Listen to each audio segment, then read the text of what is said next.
If you're a die-hard Browns fan and love breaking down the game like we do, hit that subscribe button and turn on the bell so you never miss a blitz. The Cleveland Browns made waves in the 2025 NFL Draft not just for who they selected, but more so for who they didn't, with the no to overall pick in their hands. Many expected Cleveland to lock in on Travis Hunter, the electrifying two-way phenom who's been compared to legends, before even playing a down in the NFL. Instead, in a move that left fans scratching their heads and sports talk shows lighting up with debate, the Browns traded down to no. 5. That move shocked everyone, especially given Hunter's unique ability to impact the game, both at cornerback and wide receiver. And let's be honest, Cleveland's roster isn't exactly overflowing with elite playmakers. So when they passed on Hunter and took defensive lineman Mason Graham instead, the fan base erupted in frustration. It felt like deja vu for a city that's grown used to questioning their team's front office. But the move wasn't without strategy. On the surface, Cleveland's trade seemed like a panic move. Or worse, a front office overthinking a golden opportunity. But once the dust settled, analysts started digging into the fine print, and one name that stepped up in defense of the decision was Sam Monson. Speaking on the Check the Mid podcast, Monson argued that Cleveland might have actually made the right call. Why? Because in addition to picking up Mason Graham at no. 5, the Browns also managed to snag a 2026 first-round pick from the Jacksonville Jaguars. That extra first-rounder could be a game-changer, especially if the Jaguars regress next season. Monson's take was clear. I still think the smart move is to pick up the extra first-round pick next year, if for no other reason than you need the quarterback, not the guy who plays corner or wide receiver. It's a pragmatic view. Focus less on flash and more on foundational team building. Now, here's where things get even more interesting. That podcast clip went viral, partly because it touched on a harsh truth Browns fans know all too well. Cleveland hasn't had a real franchise quarterback in decades. Sure, there were flashes. Baker Mayfield's playoff run comes to mind, but no one who's truly owned that role long term. And in this very same draft, Cleveland didn't sit idle after skipping Hunter. They selected the quarterbacks, Dylan Gabriel in the 3rd round, and SHEDEUR Sanders a couple rounds later. Both of them bring different skill sets to the table. And while neither was a first-rounder, there's at least a sense that Cleveland is throwing darts at the board, hoping one sticks. Some fans think SHEDEUR, with his swagger and arm, could be the guy. Others are more skeptical. Still, when you add the extra 2026 first-rounder into the mix, the Browns are clearly positioning themselves for a bigger quarterback splash down the road. And that's where the long game starts to take shape. Let's say neither Gabriel nor Sanders turns out to be the answer under center. Then what? Well, that's when that extra Jaguars pick becomes more than just a nice bonus. It becomes ammunition. The 2026 quarterback class is already being hyped as one of the deepest in recent memory. Scouts are buzzing about a handful of top-tier prospects who could change a franchise. With the first-round picks in hand, Cleveland could package them to move up for a true QB1 or simply stay put and double their chances of landing a star. That kind of flexibility is priceless in the NFL. So while the decision to skip Travis Hunter hurt in the moment, there's an argument to be made that it was a chess move, not checkers. But all of this hinges on one thing. Mason Graham has to be more than just good. He has to be elite, because let's not sugarcoat it, Hunter was right there. The Browns had the pick in their pocket and could have paired Hunter with Jerry Jeudy to create a scary combo. Imagine that, 2 explosive receivers with very different but complementary styles. Hunter could have even played both ways if needed, giving Cleveland flexibility on defense as well. That kind of versatility is rare, and fans knew it. Social media lit up the second the pick came in. Same old Browns, one fan tweeted. Always passing on greatness. It's a brutal reaction, but it reflects the trust issues many have with the front office. Graham might be a rock-solid defensive lineman, but is that enough? Can he become the anchor of a defense that desperately needs stability? If not, this decision could haunt the team for years, especially if Hunter ends up shining somewhere else, making highlight reels every Sunday while Cleveland keeps searching for answers. And that's the double-edged sword of drafting for the future. In the NFL, patience is a luxury few franchises can afford. Fans want wins, not long-term plans. They want highlight plays, jersey sales, and hope now. So when Cleveland opts out of the biggest name on the board, it feels like a betrayal to those who have stuck around through losing season after losing season. But let's play devil's advocate. What if Mason Graham turns out to be a game wrecker? What if he clogs the middle, stuffs the run, and becomes a Pro Bowl mainstay?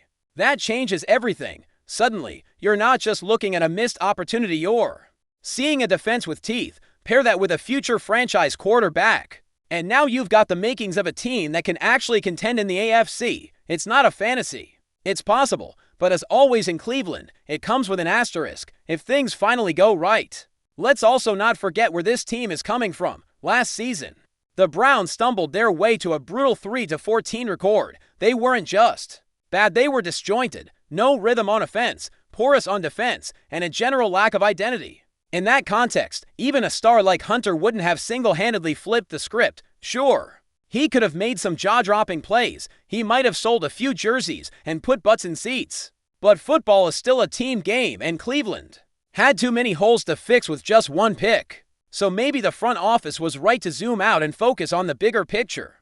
Maybe they saw the chance to add value and address the trenches, which are always critical in building a sustainable contender. Still, none of that takes away from the fact that passing on a player like Hunter carries risk. Huge, career-defining risk. Now, let's talk about the quarterbacks again, because that's where this story could really get interesting.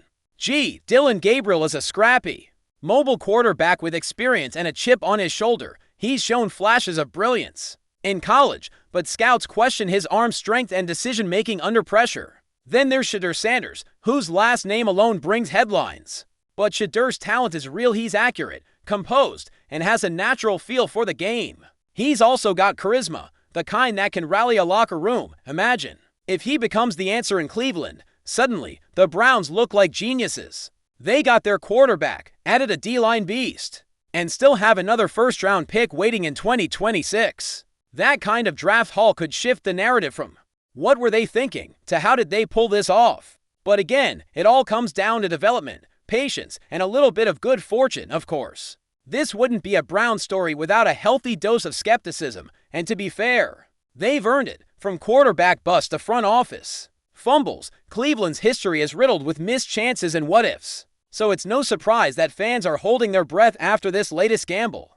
The Travis Hunter decision will be judged not just by how he performs in the league, but also by how Mason Graham and the new quarterbacks develop. That's the hard part. This isn't a one-year evaluation. This is a 3-year plan at minimum. But in today's NFL, 3 years can feel like an eternity. So until we see progress on the field, fans will continue to wonder what could have been. Could Hunter have been the face of the franchise? Could he have reignited the fan base?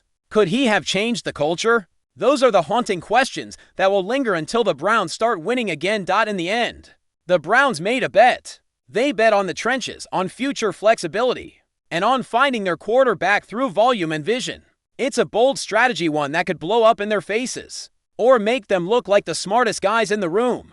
Only time will tell, but one thing's for sure, Cleveland isn't playing it safe anymore. They're swinging big, taking risks, and trying to rewrite their own story, whether or not it works. They've committed to a plan, and that, in itself, is something new. So if you're a Browns fan, hold tight. The ride may be bumpy, but it might just lead somewhere worth going. And if Travis Hunter becomes a superstar elsewhere, well, that sting won't go away. But if the Browns finally find their guy under center and build a contender around him, maybe, just maybe, the pain will be worth it. Until then, all eyes are on Graham, Sanders, and that 2026 draft. Enjoying the content so far? Smash that like button and drop your take in the comments. We want to hear what you think about the Browns this season. You're not gonna believe the heat Travis KELCE is catching right now. The NFL star, Super Bowl champion, and media darling might have just stepped into some serious hot water after a comment that many are calling a low blow aimed straight at Colorado quarterback SHEDEUR Sanders. Now listen, we all know KELCE is a guy who doesn't shy away from speaking his mind. He's charismatic, brash, and yeah, a little wild sometimes on the mic, but this latest remark, it's sparking a full-on wildfire across social media, especially in the college football community. Apparently, during a recent podcast appearance, KELCE made a comment that many took as a thinly veiled shot at Deion Sanders' son. And let's just say, it wasn't flattering. Whether it was a joke gone wrong or a brutally honest opinion, people are talking. And in the world of football, when Travis KELCE speaks, people listen and react. So what exactly did he say? Well, word on the street is that KELCE questioned whether SHEDEUR Sanders is actually built for the league.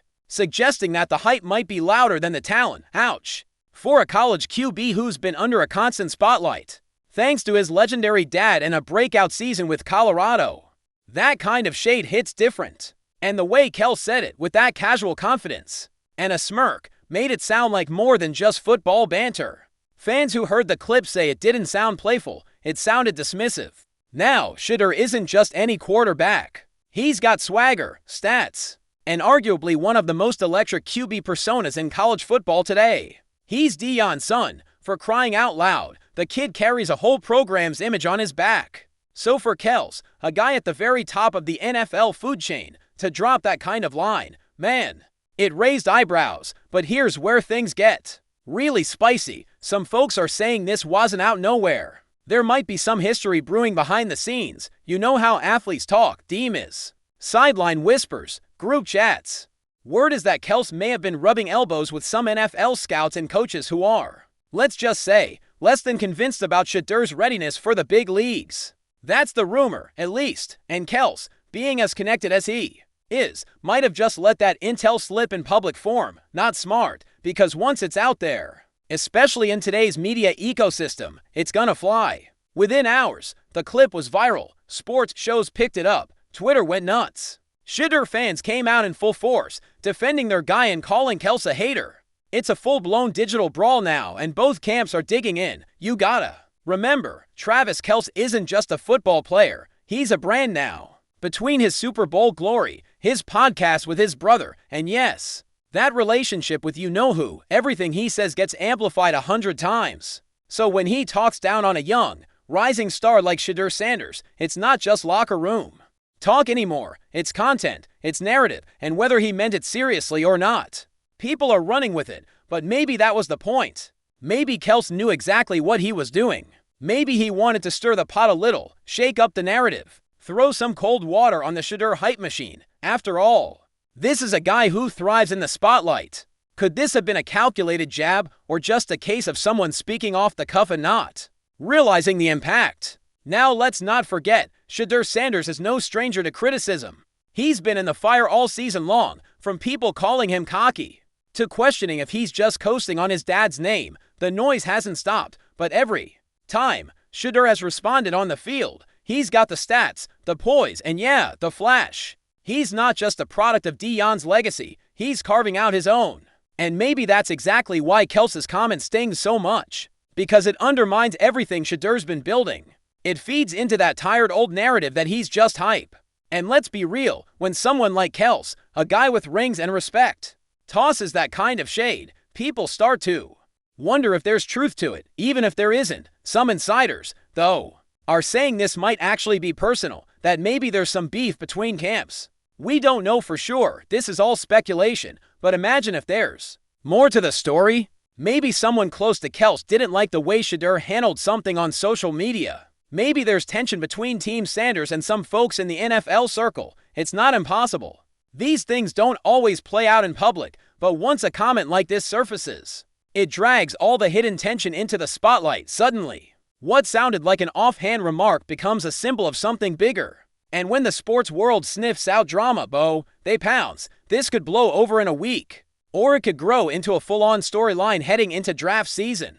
What's wild is how quickly public opinion has split. On one side, you've got the KELCE was just being real crowd, people who say he's entitled to his opinion, and that too many players are treated like untouchables. They argue that SHEDEUR hasn't proven anything in the NFL yet, and KELCE is just calling it like he sees it. Then there's the KELCE went too far side, fans and analysts who think he crossed a line, unfairly targeting a young athlete who's done nothing but shine. And of course, you've got the conspiracy theorists in the middle, wondering if this is just PR drama cooked up to fuel headlines. No matter where you stand, the fact that we're even having this debate shows just how influential both these guys are in today's sports culture. Meanwhile, Deion Sanders hasn't made any public statements yet. But you know prime time doesn't stay quiet for long. If this drama keeps building, he's gonna step in, maybe with a tweet, maybe in a press conference, maybe with one of those mid-drop one-liners only Deion can deliver. Whatever it is, it's gonna add gasoline to this fire, because Deion doesn't just defend his program, he defends his family. And SHEDEUR isn't just his quarterback, he's his son.